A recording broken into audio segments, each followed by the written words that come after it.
अब ऑडियंस की बारी। सर जैसे कि आपको बुक्स रीड करने का बहुत शौक है सर, मुझे भी बहुत है। बट सर जो मोटिवेशनल बुक्स होती हैं जिसमें कोट्स बहुत सारे होते हैं, तो उसको रियल लाइफ में कैसे इम्प्लीमेंट किया जाए जिससे कि हम मोटिवेट रहें? देखो, बाहर से आने वाली मोटिवेशन टिकती नहीं है जब तक मोटिवेशन अंदर से ना आए। अंदर से मोटिवेटेड रहने के लिए जो आपके गोल्स हैं उन्हें छोटे छोटे पार्ट्स में बांट लो, और छोटे छोटे गोल्स आप जब आप पूरे करते जाओगे ना, आप खुद मोटिवेटेड फील करोगे। मेक योर बेड एक बुक है, उसमें ऑथर बता रहे हैं सबसे पहले सुबह उठकर अपना बिस्तर ठीक करो, तो it will get you motivated for the day. और दिन खराब भी गया था आपको, घर आकर रात में बिस्तर तो अच्छा मिल रहा है सोने के लिए।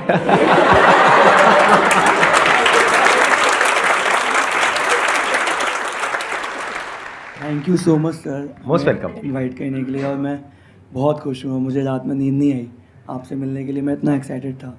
सर मेरा क्वेश्चन आप दोनों से ही है कि सर्वाइवल तो सभी कर रहे हैं, बट एक बार जब सक्सेस मिल जाती है और सक्सेस की हाईएस्ट पीक पे पहुंचने के बाद डाउन टू अर्थ कैसे रहना है, उसका क्या सीक्रेट है? आप ये सवाल पूछ रहे हो, टॉन्ट मार रहे हो? नहीं सर मैंने देखा है सर, बहुत लोग सक्सेस मिलने के बाद ना, कितनों को वो समझ आया मैंने क्या कहा है? पैसा सर पे चढ़ जाता है लोगों के सक्सेस मिलने के बाद। हाँ हाँ, सक्सेस- बिल्कुल सही कह रहे हो तो सर आप, बिल्कुल सही कह रहे हो मेरे बारे में। और नहीं सर एक ना एक दिन तो सभी सक्सेसफुल हो ही जाएंगे अगर सर को फॉलो करेंगे। बट मैं ये जानना चाहता हूँ कि सक्सेस किसी भी फॉर्म में अगर मिलती है तो उस पर्टिकुलर जो सक्सेस मिली, जैसे किसी को नॉलेज बहुत हो जाए तो उसको नॉलेज का घमंड ना आ जाए, तो उसके लिए भी वो डाउन टू अर्थ कैसे है? आप एक काम करो ना, आपके हाथ में माइक है, तब सीधा ही मार दो। नहीं, आप मार दो मुझे। सर आपके लिए नहीं है सर। घमंड नहीं दिखता है, गुस्सा दिखता है, और गुस्से के पीछे जरूरी नहीं है घमंड हो सकता है कोई वजह हो जो किसी को पता ना हो, और दूर से दुनिया देख करके कह रही है उसमें बहुत घमंड आ गया है। जैसे कोई आदमी है, वो किसी से बात नहीं करता अपनी कॉलोनी में, लोग क्या कह रहे हैं, वो बहुत घमंडी है, उसको सक्सेस मिल गई है तो उसमें बहुत घमंड आ गया। अरे घमंड नहीं आया, वो इंट्रोवर्ट है, वो किसी से बात नहीं करता है। कोई इंसान है, उसको कभी गुस्सा नहीं आता है, एक बार उसको गुस्सा आ गया तो पूरी दुनिया क्या कह रही है, वो घमंडी है। गुस्से में और घमंड में बड़ा फर्क है। जैसे पहले के जमाने में आपने कहानियां सुनी होगी, ऋषि मुनि होते थे, अपनी तपस्या कर रहे हैं, शांति से बैठे हैं, अपना काम कर रहे हैं, कोई आया उनकी तपस्या भंग करके चला गया, तो उन्होंने उसको श्राप दे दिया, तो उनको गुस्सा आया ना, तो क्या वो घमंडी है? बहुत थिन लाइन है जिसको हम समझ नहीं पाते। बहुत ही थिन लाइन है जिसको हम समझ नहीं पाते हैं। यस।